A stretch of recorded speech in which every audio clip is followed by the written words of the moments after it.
ইবনে উসাল রাদিয়াল্লাহু তাআলা কথা মনে পড়ে যায়। খুব সুন্দর একটি ওয়াজ। তিনি ছিলেন ইয়ামামার বাদশা। মদিনাতে বিশ্বনবীকে হত্যা করার নিয়তে এসেছিলেন। গোপনে গোপনে বিশ্বনবীকে হত্যা করে আবার ইয়ামামাতে তিনি ফিরে যাবেন। কিন্তু কি অবাক করা কাণ্ড, হত্যা করতে পারে নাই, সাহাবাদের হাতে তিনি ধরা পড়ে গেলেন।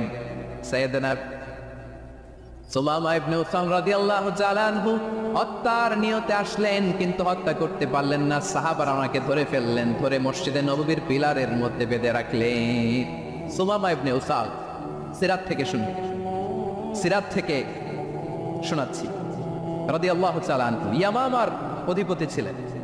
ইয়ামামা বিশ্বনবীকে হত্যার জন্য আসছেন, ধরা পড়ে গেছেন, এখন মসজিদে নববীতে বেঁধে রাখছেন, তার মানে বন্দী। তো এখন স্ট্যাটাস কি? বন্দী, ক্যাপটিভ। তো বিশ্বনবী সাল্লাল্লাহু আলাইহি ওয়াসাল্লাম সাহাবাদেরকে বললেন, তার খোঁজ খবর নিও, সুমামা ইবনে উসালের খোঁজ খবর নিও। সাহাবারা